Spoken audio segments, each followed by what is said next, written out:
You know, New Year's is a big deal in our family because we have 40 relatives gathering together. Preparing for it is incredibly hard work. I can't have you underestimating how we do things around here. Since you've married into this family, that's just how it is. Of course, I'll give you some instructions, but don't think you can rely on me too much, okay? Finally, we've reached the point of passing the torch to the next generation, so I'm looking forward to relaxing this year. Judith? With all due respect, I think I mentioned before, but I'm due to give birth around New Year's, so I might not be able to handle all the preparations. I thought I made that clear already. Huh? I don't recall asking for your opinion. This is just how things are done in our family, and your reasons don't matter. New Year's is New Year's. It's a family event, so you're going to handle the preparations. As I've mentioned, there's a chance I might actually be in labor during that time, or I could be in the hospital. I'm sorry, but for this year, would it be possible for you to take charge of the preparations? Of course, if I'm physically able, I will definitely help out. Huh? How many times do I have to say this? My son got married, and now that you're his wife, we're finally passing on the responsibility. I've been doing all the New Year's preparations for years now, and it's been a tremendous amount of work. But now, I finally get to graduate from that. I've been looking forward to this moment for so long. I can't wait to have a New Year's where I don't have to do anything, so you'll be working hard this year. But realistically speaking, it might be difficult for me. Why are you complaining about this now? As a mother-to-be, you should be able to handle something like this with ease. You can't let anything throw you off. I understand that, but... I said I'm not interested in your opinion, didn't I? If you don't like it, why don't you try changing your due date? That's impossible. Surely as someone who's experienced childbirth, you understand that I can't control when the baby will come, right? Not my problem. Got it? This year, I'm not lifting a finger to help. But this is really out of my control. Since we can't predict exactly when the baby will be born, it could happen earlier or later. If it happens later and I'm available, of course I'll help with the preparations. But if I'm not able to, I'd really appreciate it if you could assist. I've told you already, I don't care. Oh, by the way, I have a drinking party with the neighbors starting soon, so I'm off. See ya. Judith, wait. Please, I'm begging you.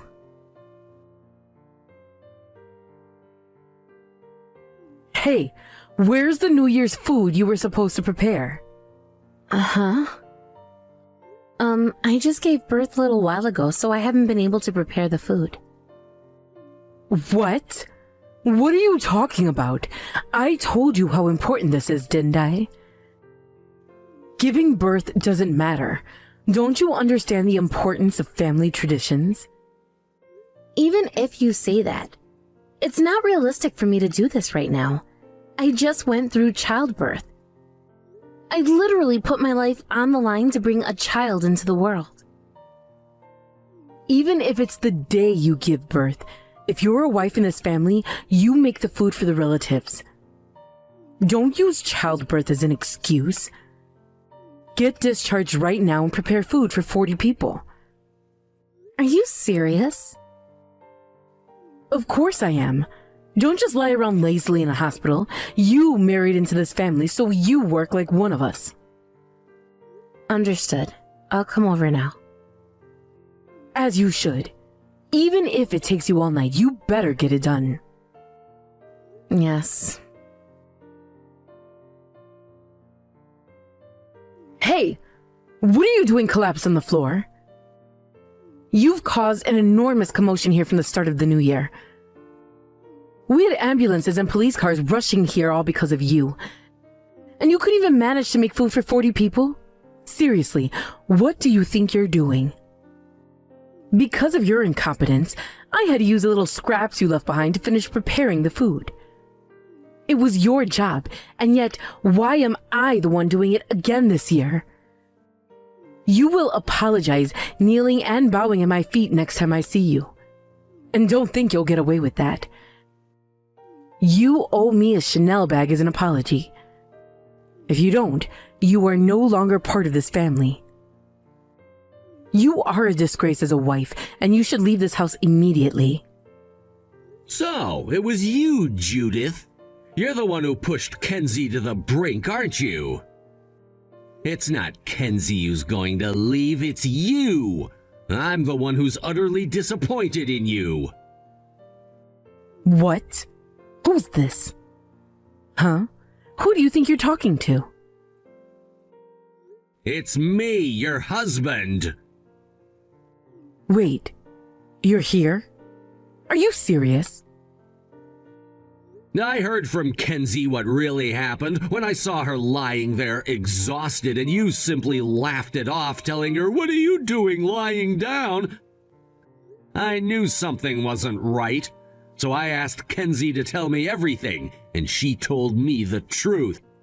You made her come home and prepare food for the entire family right after she gave birth. I couldn't believe it, but now I know it was all because of you, Judith. Stop exaggerating. All because of me? That's such a horrible thing to say. I was just following the family traditions. I've always had to take care of the New Year's preparations. And now that Kenzie's married into the family, it's her turn. I did the same thing for years, and now it's her responsibility. I didn't do anything wrong. Don't try to paint me as the villain here.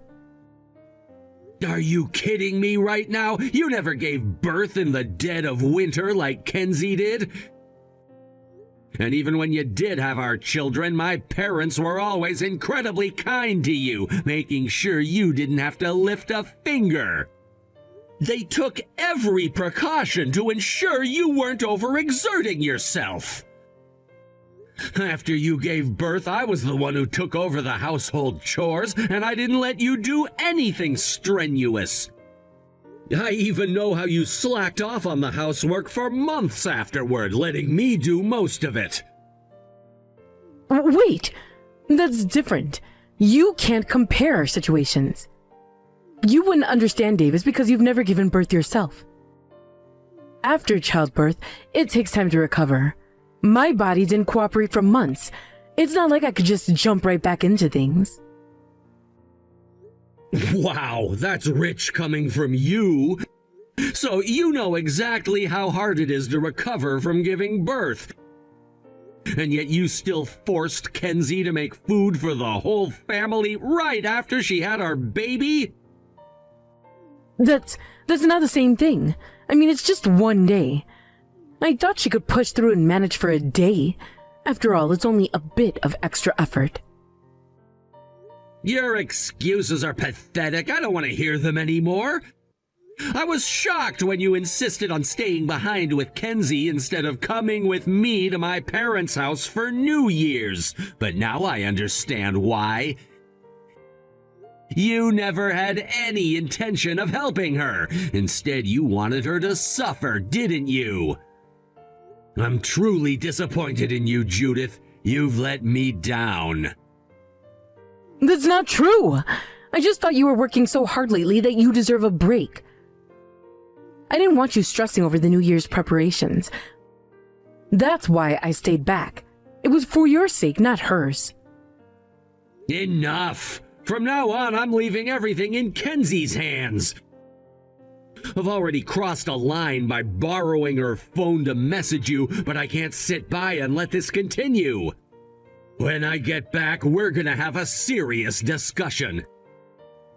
And just so you know, this will be your last New Year's with my family.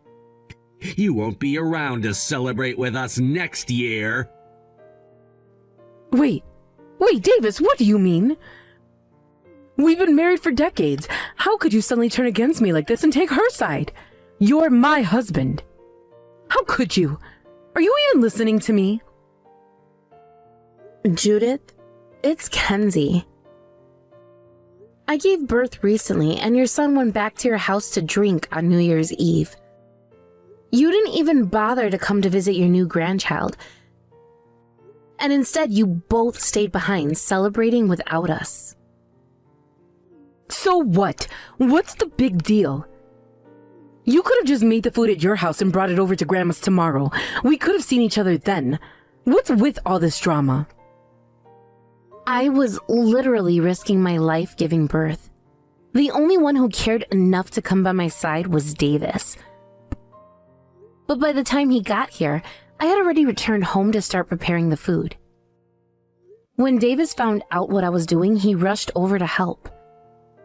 He called an ambulance for me, but if he hadn't come in time, I don't even want to think about what could have happened. Stop being so melodramatic. If you're well enough to be sending messages, you clearly weren't in that bad of shape. You called an ambulance just for that? You've made a scene, dragging the whole family into it, and now we're all in an uproar. Honestly, you're such a drama queen. And as for Davis, well, he's always been too soft on you. You're calling me dramatic? I literally collapsed, Judith. That's your own fault for not taking better care of yourself. You've clearly been neglecting your health if something like this can take you down. All I did was make sure you followed the family traditions like any proper wife should. I didn't do anything wrong. Davis seems to have made up his mind, but for now, I'll be staying in the hospital as the doctors have advised me to rest. So enjoy your New Year's with your son and the rest of the family. Of course I will. We'll have a grand time, as always, while you've made yourself irrelevant in this family anyway. Actually, Judith, it's you who's irrelevant now. Davis said that he's decided you're no longer part of this family. Huh. Don't be ridiculous. I've had enough of this charade. I don't know if it's a charade or not, but Davis seems pretty serious. He's planning to divorce you. What? Divorce? That's impossible. We've been married for so many years. There's no way we're getting divorced. If anyone's getting divorced, it's you and my son. You're the one who should leave this family. No, Judith. Davis is fed up with your cruelty. He's done with you. Oh, please. You must have brainwashed him or something. My bond with Davis is stronger than anything you could ever imagine. Our marriage is solid. It's yours that's falling apart, not mine. And let me tell you, my son has been complaining about you nonstop. He says you've gained so much weight since getting pregnant that he can't even look at you as a woman anymore. It's no wonder, really. You've been lazing around, stuffing your face with junk food every day. You know, Judith, you really love running your mouth. But I'm done with this conversation. I'll come to your house once I've fully recovered, and we'll settle things properly. Until then, this is goodbye.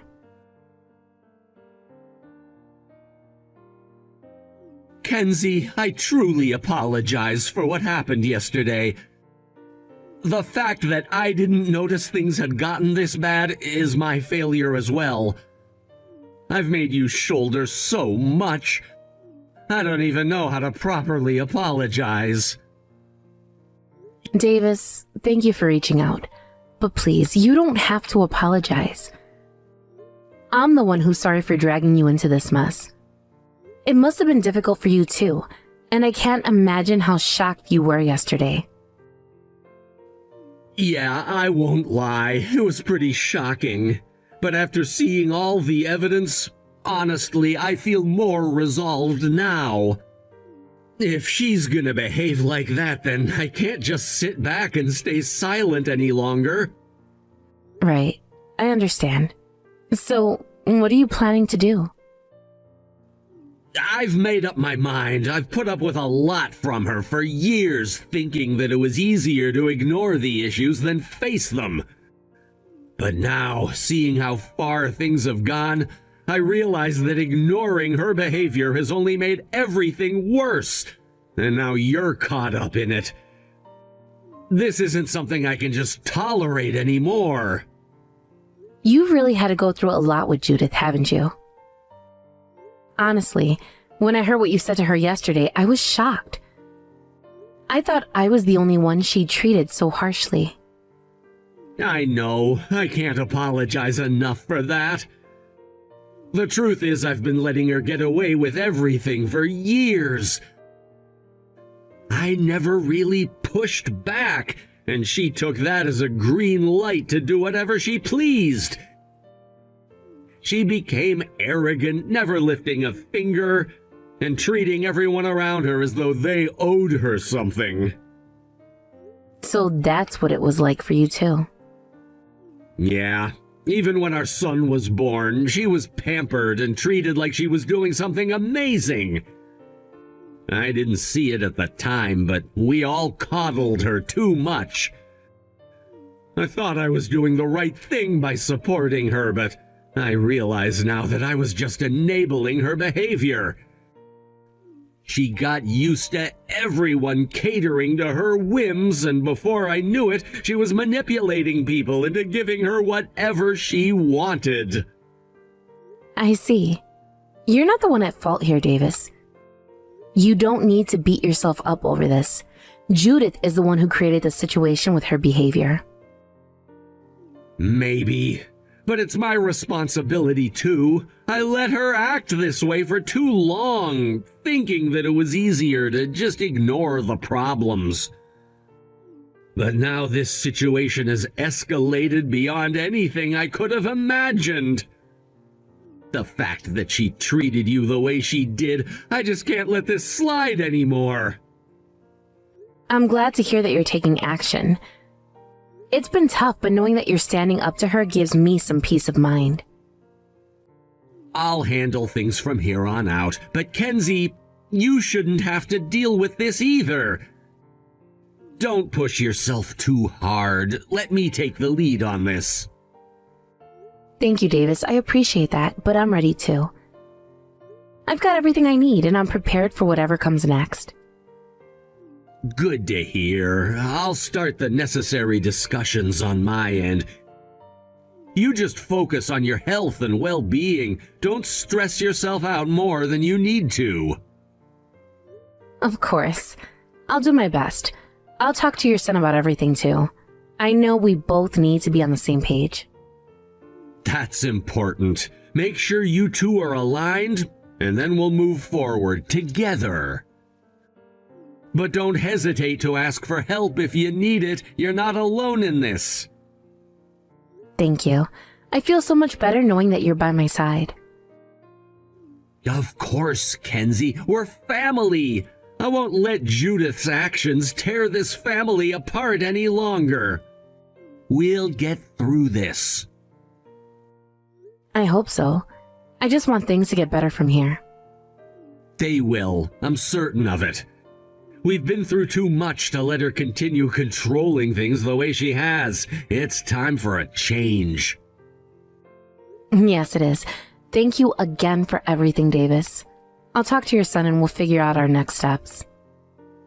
Take care of yourself, Kenzie. I'll be in touch soon. Thank you, Davis. You too. What have you done? How could you say something so outrageous to my husband? Oh, I see you've heard about it right away. That's quite ironic coming from you. You have no idea how shocked I was when I learned the full extent of everything. I can't believe you were having an affair with an old male friend and that your husband got involved with that friend's daughter. It's such a disgusting mess. It's unbelievable. I didn't know anything about it. I had no idea his daughter would end up in a relationship with my son. We're all married, so I never thought it would come to this. Well, that makes sense. I'm sure your son would say the exact same thing. I mean, it's beyond disgusting to think that your mother and her father were dating while they were both married. If I were in his shoes, I'd feel like throwing up. What did you just say? Honestly, it's just plain gross. What on earth are all of you doing getting involved with each other while being married? I guess the apple doesn't fall far from the tree, huh? How do you even know about all this? It's not just about my son. Believe me, I was just as shocked. When I noticed my husband acting suspiciously, I hired a detective. It turned out that everything was connected, and I found out about your situation too. But honestly, I intended to ignore it, at least until this incident happened. Huh? What do you mean? I mean, I didn't really care about what you were doing with your life. Frankly, it was none of my business, and I had no way of knowing how much Davis was aware of your actions. I was going to keep quiet about it. Then why did you say anything? Well, Davis was already exasperated with your behavior, and he said he was considering divorce. So I figured that telling you wouldn't change anything. Since I was at that point, I decided to tell you everything just to support Davis, who was on my side. If I hadn't done this... Right. You probably wouldn't have been asked for alimony, and you could have had a regular divorce. Scary how resentment works, right? I've been through a lot of pain because of you, so I think it's only fair that you feel some pain too. You must be kidding. To try to ruin me for such a reason? Ruin you? You're the one who's been thinking about men other than your husband. I think the problem lies with you, who did something you wanted to hide. So you'll be getting divorced and kicked out of the house. You've been a stay-at-home wife until now, but from now on you'll have to work hard and live on your own. If you'd like, my husband and I can get divorced too, so we can help each other out. I'll be getting a hefty alimony for my divorce. I want nothing to do with a lousy man who betrays me for his pregnant wife, while he thinks he can make me work. Wait a minute. I get it now. We're both reflecting on our actions, so please forgive me for this incident. I won't treat you meanly from now on. We can all be a happy family, right? Don't say it so casually. You could have put my life at serious risk here. And you think saying sorry will fix everything? You're the one who betrayed me, thinking you can just soak up the sweet stuff while I'm hurting. But do you have any idea how deep that wound is? Just saying I'm sorry won't heal it. Please. I didn't expect this divorce to happen. I'm begging you. Can't you say something to help us out? I've already told you that I think divorcing is the right decision. You've mistaken your position because people have been too kind to you. This incident should help you realize just how incompetent you are. Now, go ahead and fall into hell with your worthless son and reflect on your choices, you pathetic woman. How could you say that to me after everything we've been through as a family? You think being a family means ignoring betrayal? No, it means holding each other accountable for actions. You failed at that, and now you have to face the consequences. You think this is easy for me?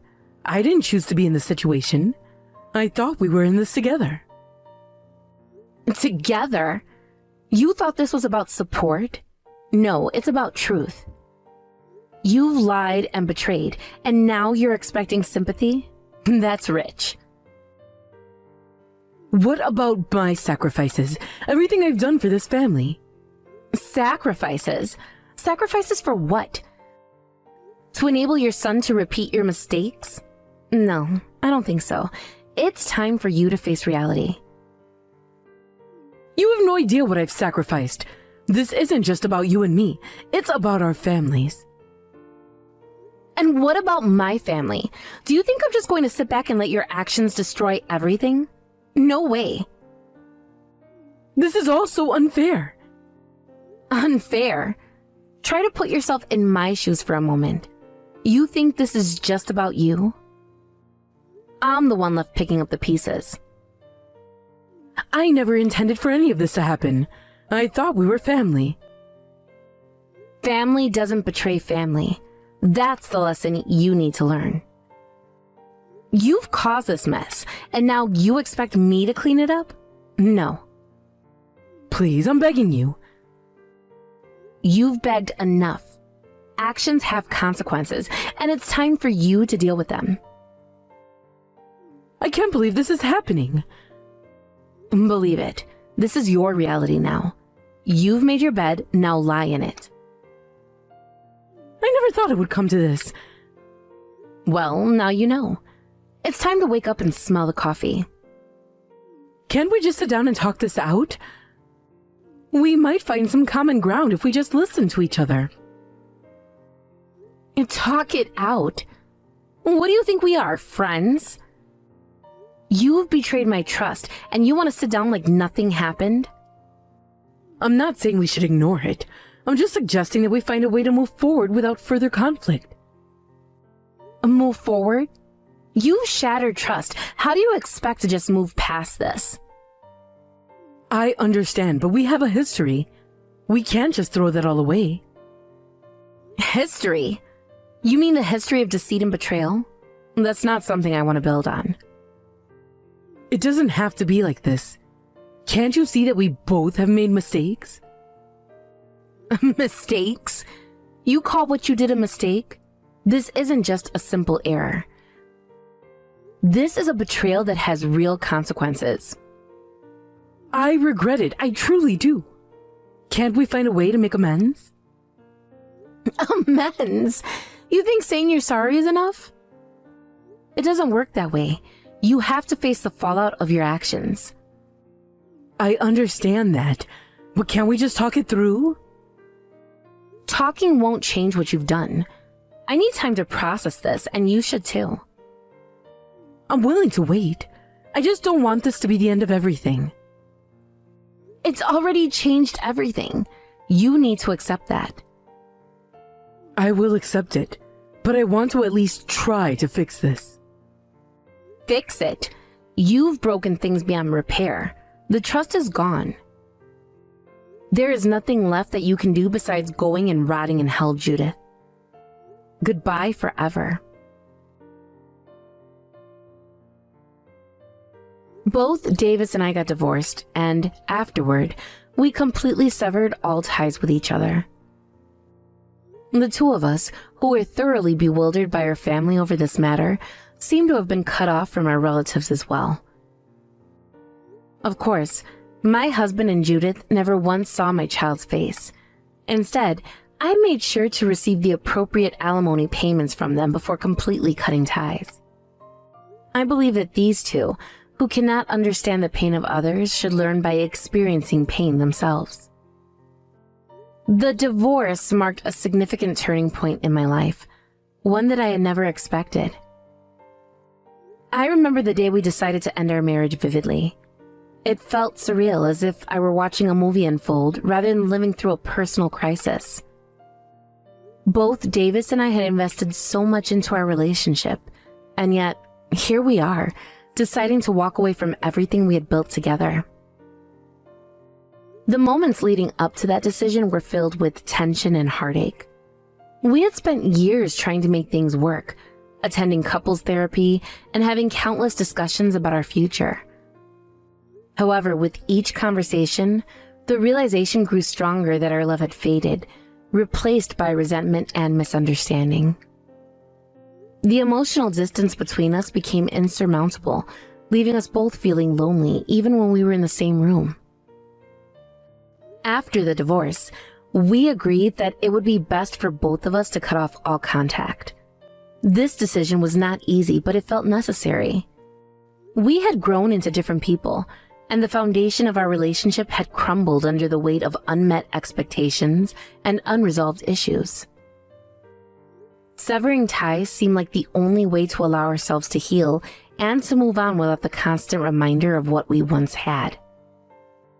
In the aftermath, it became painfully evident how our decision had affected not only us, but also our families. They were invested in our lives, and the news of our divorce left them reeling. I could see the shock in their faces, the questions that hung in the air, and the disappointment that lingered.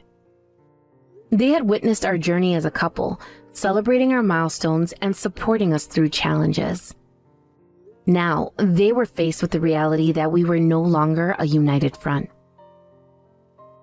Our families attempted to understand what had gone wrong, often asking questions that felt intrusive and painful. What happened? Why couldn't you work things out? Is there any way to fix this? These questions were a reminder of the heartbreak we had experienced, and I struggled to find the words to explain our situation without oversharing or delving into the painful details. I wanted to be honest, but I also wanted to protect myself and my child from the judgment and scrutiny that often come with a divorce. As time passed, the tension with our families only seemed to escalate. It felt as though we were both on trial, with our relatives dissecting our choices and emotions. In the end, it became clear that this fracture in our marriage had created a rift in our families as well.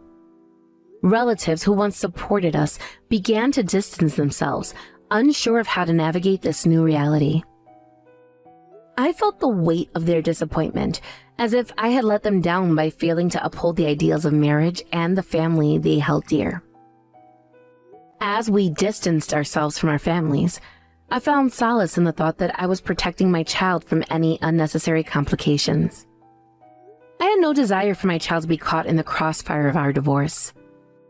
I knew that introducing my child to Davis and Judith would only complicate matters further. I envisioned a future where my child could grow up without the emotional burden that often accompanies broken families. I made a firm decision. My child would not meet Davis and Judith. It wasn't out of spite, but rather a protective instinct. I wanted to create a nurturing environment where my child felt safe and secure. I wanted to shield them from the conflicts that could arise from a complicated family dynamic. This choice, while difficult, felt necessary to ensure that my child could thrive without the added weight of our adult issues. With the financial aspects of our separation resolved, I focused on moving forward. I ensured that I received the appropriate alimony payments, which allowed me to maintain a sense of independence. I was determined to provide for my child and create a stable life, free from the turmoil that had defined our past.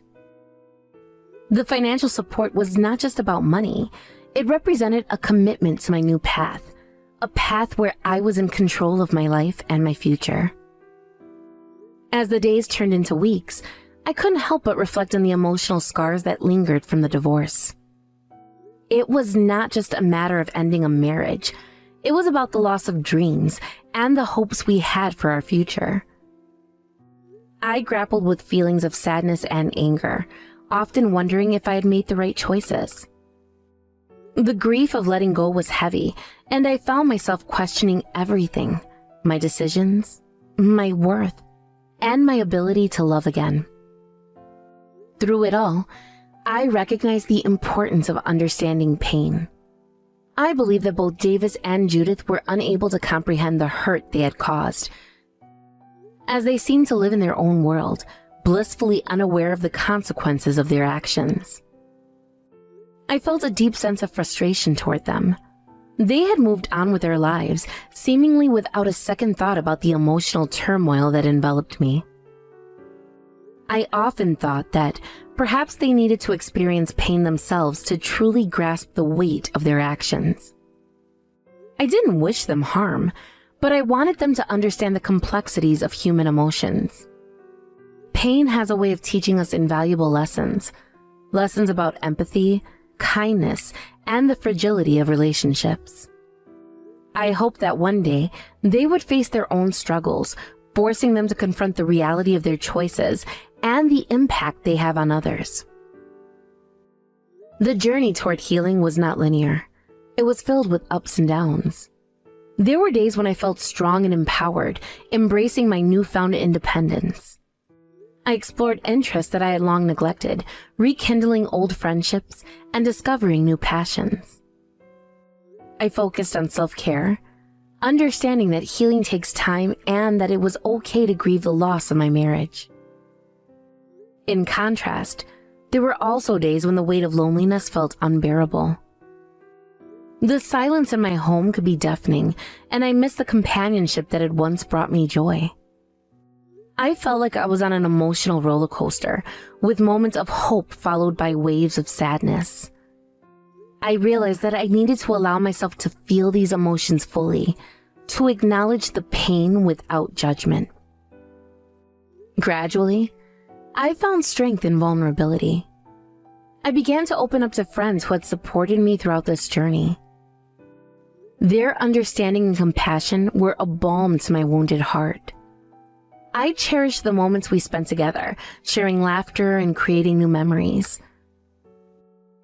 Their presence reminded me that I was not alone in this process, and that support could be found in unexpected places. As I began to embrace this new chapter in my life, I also focused on my child. My love for them was unwavering, and I wanted to ensure they felt secure and cherished. I was determined to create an environment where they could thrive, where love and understanding were the cornerstones of our lives. I made it a priority to instill values of empathy and kindness, teaching my child the importance of recognizing the emotions of others. I wanted to raise a compassionate individual who could understand and connect with people from all walks of life. I wanted my child to grow up knowing that it was okay to feel pain and to learn from it. I shared stories about resilience and the importance of understanding others' experiences. In retrospect, the divorce was a transformative experience. It forced me to confront my own beliefs about love, relationships, and self-worth. I learned to embrace my identity beyond being a wife and mother. I discovered the power of self-love and the importance of setting boundaries. The pain I had endured became a catalyst for growth. It taught me resilience, the ability to rise from the ashes and forge a new path. I emerged from the darkness with a clear understanding of who I was and what I wanted from life. I became determined to create a life filled with joy, purpose, and love, both for myself and my child. As I look back on my journey, I feel a sense of gratitude for the lessons learned. Each challenge shaped me into the person I am today. I now embrace my future with open arms, ready to face whatever comes my way. The road ahead is filled with possibilities, and I am excited to embark on this new adventure.